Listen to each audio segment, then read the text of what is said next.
I'm Patrick Byers, retired Horticulture Field Specialist and Produce Food Safety Specialist with University of Missouri Extension. Thank you for joining us for this series of videos on-farm produce food safety. Produce food safety at a farmer's market is an interesting thing to consider.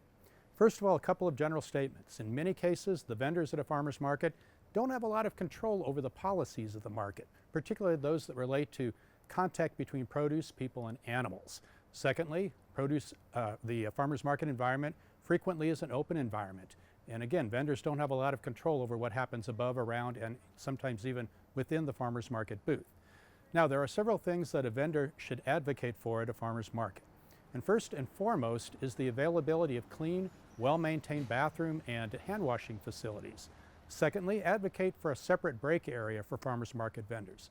An animal control policy is very important, either an animal-free market or a policy where animals are kept under restraint. And finally, for those equipment and supplies that are used by vendors, there should be separate storage areas that can keep these materials clean and sanitary. Produce food safety at market begins before market. First of all, the people who sell at farmers market should have training in produce food safety. Use good agricultural practices in producing crops that are as microbially safe as possible. The people who go to market should go in clean clothing, they should have clean hair, and obviously clean hands. And finally, the produce that you send to market should not be bruised, damaged, or otherwise less than top quality.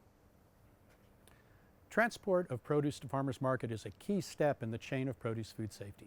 First of all transport vehicles should be clean, and if they've been used for other purposes, they should be clean and sanitized. If you're using refrigerated transport, make sure that you maintain the cold chain from the cooler on the farm through transport, through sales at the farmer's market. Let's talk about an effective display from the standpoint of produce food safety. First thing to consider is to keep produce off the ground. In the case of a tabletop display, that takes care of itself. In the case of stored produce, let's have it up on a pallet and within a bin or something to keep it safe.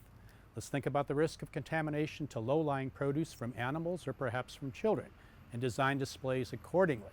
Let's make sure that all food contact surfaces, tabletops, tools, etc., are kept in a clean and sanitized situation. Let's make sure that the farmer's market display is covered by a canopy to help reduce the risk of wind-blown contamination. And finally, let's think about having a hand washing station at the farmer's market booth.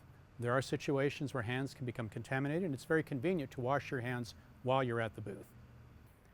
Let's talk about the actual sales at a farmer's market booth. First of all, it's helpful to separate operations. Have one person that focuses on produce and helping customers with produce, and have another person that focuses on things such as taking cash, cleaning and sanitizing, those sorts of things. That way you reduce the risk of contamination directly to the produce.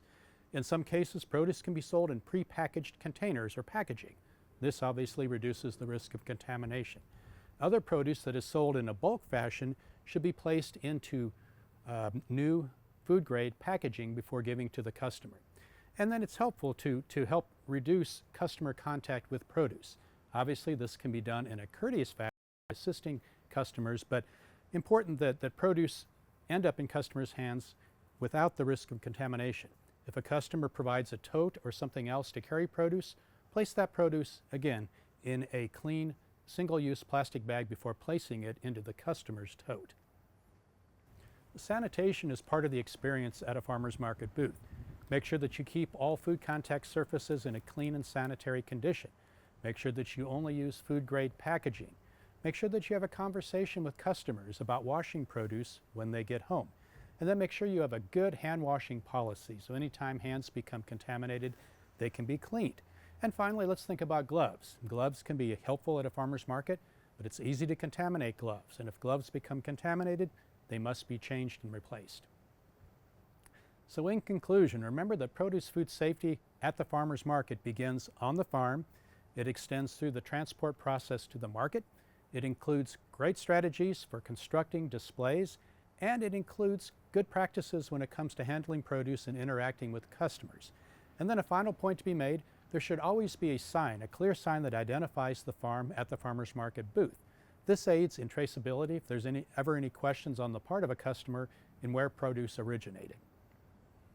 I'm Patrick Byers, retired Horticulture Field Specialist and Produce Food Safety Specialist with University of Missouri Extension. Thank you for joining us for this series of videos on produce food safety.